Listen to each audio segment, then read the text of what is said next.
Hello everyone and welcome to Long's Toys. Today we are finally getting to the fourth and final figure from the first wave of the Power Rangers Lightning Collection from Hasbro, Dino Charge Red Ranger. So I had ordered this on Hasbro Pulse way back when it was announced at Toy Fair, and the others I had ordered through Target, and then Target didn't come through, and then I found them in store, so I didn't have to worry about it anyway, so I canceled the Target order. But this one had still kind of been in processing with Hasbro Pulse, so I just kind of had to wait till they eventually shipped it to me.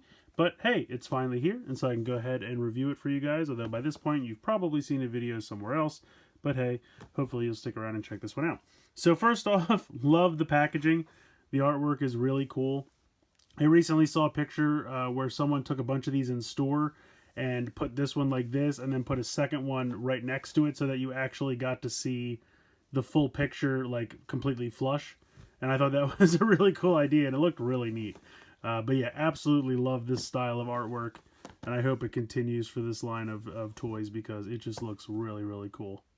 So you have Dino Charge Red, you have Tyler's head there, you have the sword, you have the gun, a couple extra hands, some lightning effects you can see on the sword there.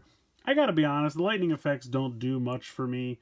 I'm happy with everything else. I mean, they're kind of just superfluous. Some people love them, and that's great.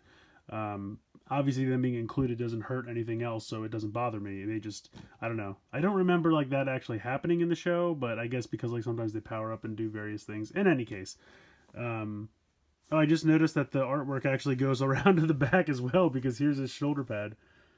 That's pretty cool. I wonder if you could get like two on each side. I'll have to try that next time I go to the store. In any case, packaging's great. Beautiful picture of the figure here on the back. Let's go ahead. We'll get him out of the box so we can take a closer look. Here he is out of the box, and I'll admit that I'm not the best at posing figures, but this thing looks really, really good. Like, I know it's not a figure art, but I would say it kind of rivals one as far as, like, it kind of looks like it to me. It's not overly muscular or strange looking, which is something I appreciate, and the amount of articulation is pretty stellar.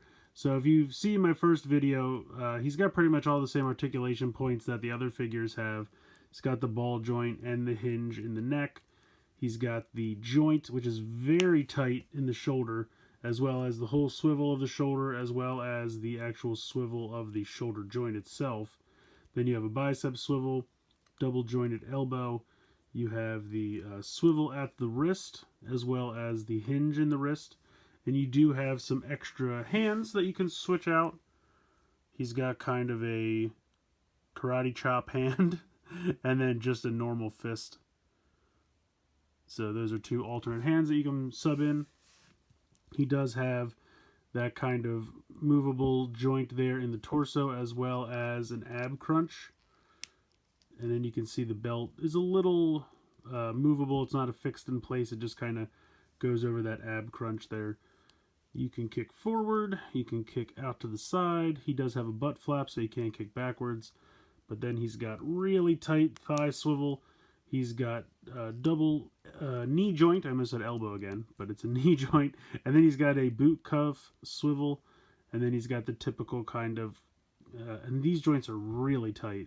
But he's got a click down here in the ankle. I don't want to break it. And then you can swivel from side to side as well. I'm not sure why these are so tight. But they really are. There it goes. So, again, I don't want to break it, but very, very tight joints there, which I do appreciate. But like I said, you can get some cool poses. I'm not the best at posing figures, I always admit that, but he looks great. I mean, paint applications, everything on the figure itself look great. The yellow and black teeth from the dino head go all the way around and looks good. The T-Rex there on the front also I think looks really good.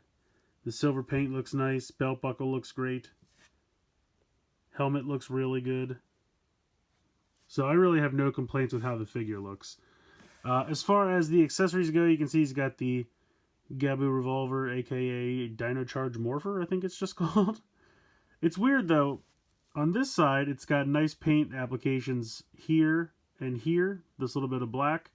And then on this side, we have none of them. You could do it with a Sharpie, I guess. But it's just a little weird to me. It's kind of the same situation with the Saba that I had for the White Ranger, where painted on one side, not painted on the other side. So that's just a little weird to me. Not quite sure why that happened. But overall, all the details are there. So if you had like some really fine Sharpie markers or something, you could paint them. And I think it would look really good. So it's definitely a nice molded weapon. As for the sword, get this out of his hand here. The sword looks great in my opinion. They didn't really skimp out on anything. Nothing's missing. It's fairly simplistic. It's just kind of 3 colors, but I think the sword looks great. Really well done. You can see with the fists that have the kind of holding things, fists I'll call them for lack of a better term, because this is either a completely open fist or a completely closed fist. So these are the only two that can hold your accessories. Now, I'm assuming this one is meant to... it's really hard to tell, but one finger is a little bit further out, so I thought maybe that was for the trigger, and this one's kind of molded down here. And then for this one, these two are out, so it's kind of like a cool like pose, but at the same time, it makes it a little weird for holding the weapons. It can certainly do it, and there's not a problem. It's just a little difficult getting them in there. But overall, pretty good. Let's go ahead and swap the head. So you just pop this one head off, and then we'll go ahead and pop on the Tyler head. And it's a little difficult, but it's not too bad. There we go. So I think the head sculpt looks great. They did a really good job with it. He seems like he's a little cross-eyed, but it's not terrible. I feel like it's still not 100% on the ball joint, but it'll work. So yeah, I think they really did a pretty good job with the sculpting. And then you also have this lightning effect, which I guess you're supposed to thread the sword through. I don't know. Like I said, these, I don't really get anything out of these personally, but they include them and they're nice, and if you love them, then excellent. But they don't really do anything for me. But there you go. There's the weird effect piece. So I would say this figure is pretty excellent. Really excellent articulation. Excellent weapons, accessories, and everything. I'm going to go ahead and pop the box back in. But yeah, I really like it. I'm going to go ahead and put the helmet head back on just because I absolutely love these helmets. So no offense to Tyler. There we go. Pop that back on. But yeah, I mean, this one is just as good as the other figures. I've definitely been loving this first wave. Very excited about it. Can't wait for wave 2, not season 2. The accessories are great. I think the sword's a little better than the gun, just because the gun is missing some of those paint apps on the other side, which is weird. But like I said, if you have a nice fine Sharpie, you could probably fix it yourself. Wouldn't be too hard.